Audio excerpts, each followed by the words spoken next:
Happy birthday, Marines.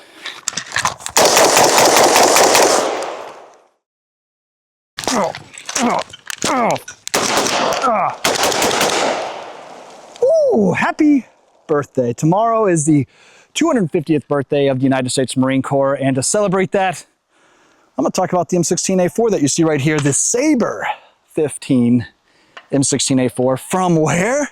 Palmetto State Armory. Wow, never would have thought, right? Here we are, PSA M16A4. I am, feeling a little nostalgic. I got out of the Marine Corps after 14 and a half years, just a couple months ago in August. And I miss it, I miss it. I was only in the reserves and ammo tech. I didn't do a whole lot of cool stuff, but it's still something, the brotherhood. I've got, friends that I'll be talking to for the rest of my life that came from the Marine Corps. PSA said that they were coming out with this, and I was like, screw it, dude, let's try it. Now, first and foremost, you're gonna notice it is the A4 platform, which includes PSA's own quad rail, 20-inch, 1-in-7 FN barrel. That's cold hammer forged and chrome lined. Flat top. It does come with like a Motec iron rear sight flip up. It's very Army. The Marine Corps was issued either the Knight's Armament with the USMC engraving in the front of the rear sight, or a carry handle, or the Trijicon ACOG like you see right here with the fiber optic up front, or on top, I should say. When I joined in 2011, I was one of the last cycles that graduated and shot on iron sights back in my day, right? Insert that joke. By the time I left, we were only issued the ACOG. We weren't even running iron sights at all. So that's kind of crazy. We also evolved, if you will, from the direct impingement gas system of the M4, M16 to the short stroke piston driven system to that of the M27, which is essentially the HK 416. Now, I was also originally issued the 3-point sling. That thing was, for lack of a better word, trash. And the Vickers 2-point adjustable sling with the fixed stock adapter, far superior. And my stupid self decided to forget one of my Blue Force Gear slings, but that's okay. Now, this is an actual Ontario Knife Company bayonet. So if you are a Marine and you can get your hands on one of these, I advise you to keep it lawfully, like how I acquired mine. Ontario Knife Company, I don't think is in business anymore, and I have no idea how many of these bayonets are actually out there in the wild. You'll notice that it does have the Eagle Globe and Anchor stamped on this side, USMC on this side, and it's freaking cool, right? I mean, it's absolutely a vibe. And I remember going through boot camp, they said if you could break your bayonet going through the bayonet training course, you get a phone call home. And I don't think anybody broke their bayonet. Why are Marines still issued bayonets? Weaponized autism, I suppose. Let's be real, they're cool.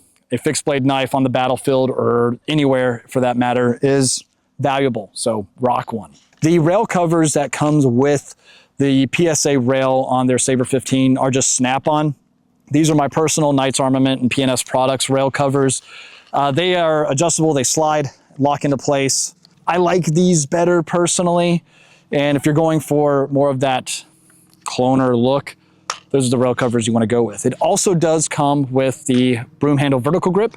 I never really liked those. They're plastic. If you don't tighten the crap out of them, they can loosen up over a period of time and start sliding around on you. That's also kind of why you interlock it between rail covers, so that way you don't have to necessarily worry about that, but you still kind of do because it can essentially fall off. But because it's plastic, I also have the concern, as I've seen too, somebody uses it as a barricade stop and they break it right in half, and it's like, or break it right where it interlocks to the rail system. It's like, well, there goes that. I prefer the Tango Down stubby vertical grips, especially with how I usually grip my rifles. I don't usually grip like this if I'm running a vertical grip. It's usually something along like that right there. It's just more comfortable, you know?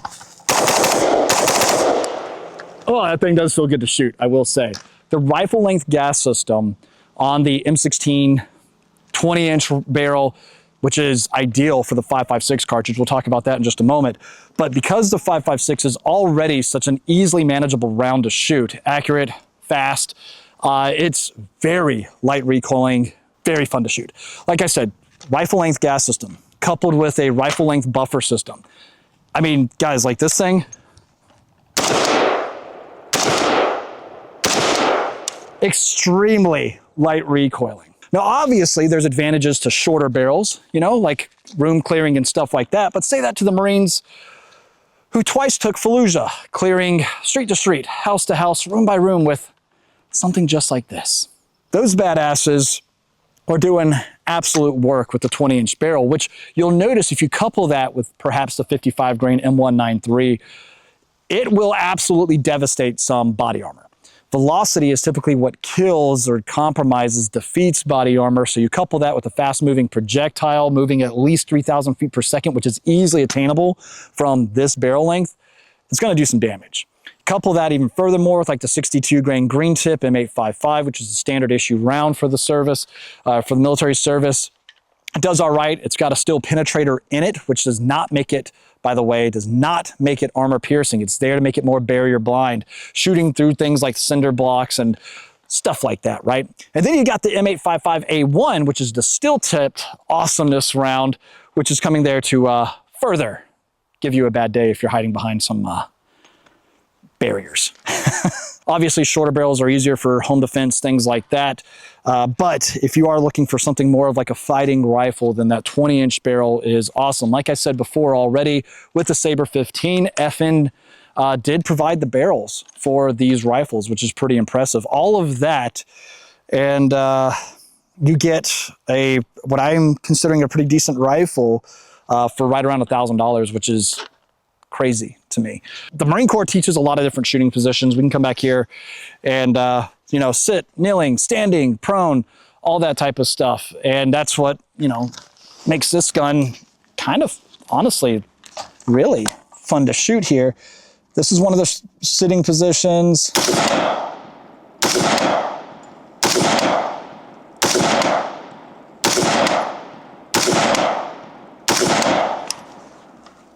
That's definitely the possible that's going to get me my 9th award expert.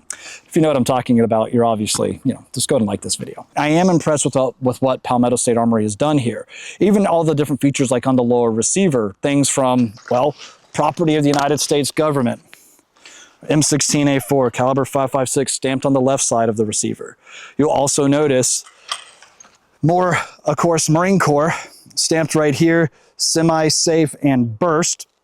Marine Corps is typically not issued full auto service rifles. It's going to be burst fire. And you'll notice the UID tag. That's something that comes pretty much factory for service rifles. Now, my issued rifle, I also had a tag back here that usually has last name, first initial, EDI, PI, and then sometimes a stock number or a rack number, something like that. So really cool. You know, if I wanted something that's true, like an actual clone rifle, I would go for the FN Military Collector series, like with the M4A1 and the M16A4. But if you're wanting to go for something a little bit more budget friendly and still have something that is nostalgic, a vibe, if you will, then I think PSA Saber 15 M16 series is probably a decent way to go. Everything from I'm seeing. These are my very first shots with it, by the way, running through it, stuff like that, and I'm pretty happy with it. Some people might see something like this and be like, man, within, you know, 50 yards, this thing's going to be trouble to shoot with. And I can tell you it's actually not. Like I said before, there were Marines throughout the course of history, recent history, that were able to clear rooms effectively with a setup almost identical to this, including the ACOG. And what we use is something called the bend-in aiming concept. Keep both eyes open, as you always should. And if you have an illuminated reticle, which all the ACOGs are due to the fiber optic and the internal tritium, if you have an illuminated reticle, it becomes very easy for your mind to communicate between between both eyes. And ultimately what's happening is your dominant eye is picking up the reticle, your non-dominant eye is picking up your target. So then your brain communicates between all three here. And now what's happening is that reticle is now being overlaid, even though you're not looking directly through it, you're not closing one eye or anything like that. That reticle is now completely overlaid on my target here. So let's say I've got pretty much a clean target. I want what we would call a failure to stop drill. That's going to be 2 to the pelvis, 1 to the head. So it'll look something like this here. Just imagine threat.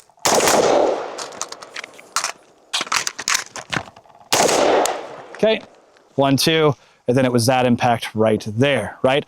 Let's do it again just for fun.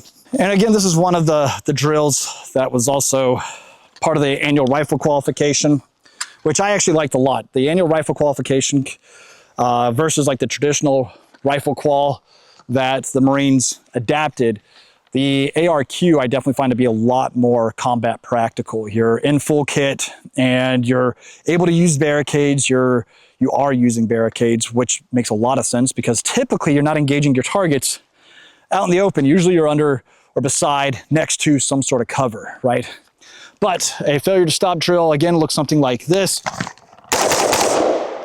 2, and then 1, come back up.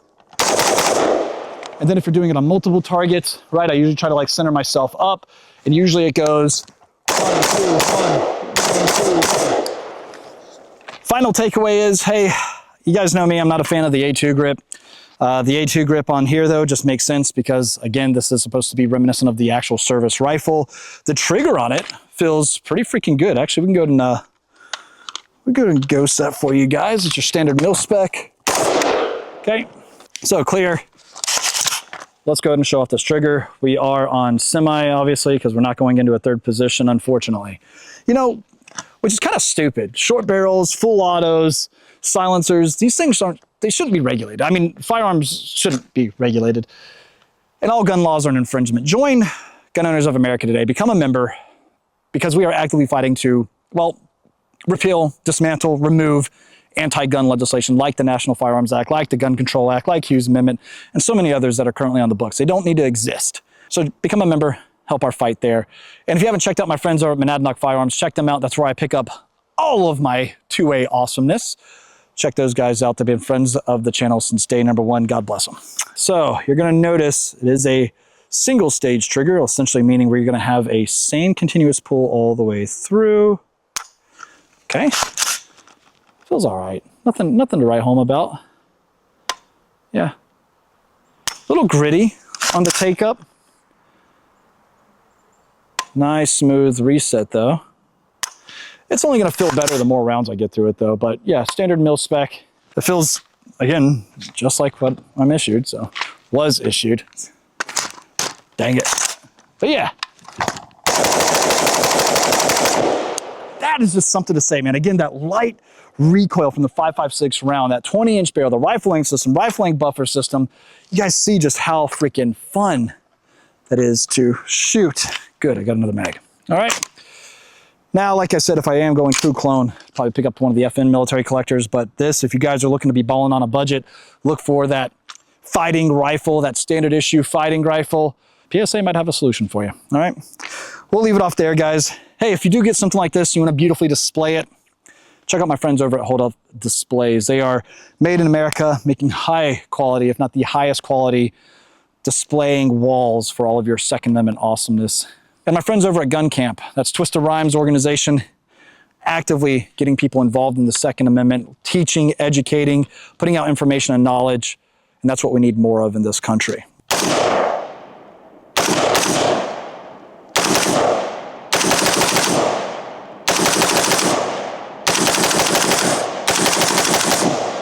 Yeah, I need to throw an FRT in here. An FRT, that would be pretty hot. God bless the Marine Corps. God bless all of you that have served, are serving. Thank you. Thank you so much. And if only we had politicians and representatives that would actually support our service members, you know? That'd be great too. God bless you guys. We'll see you next time right here.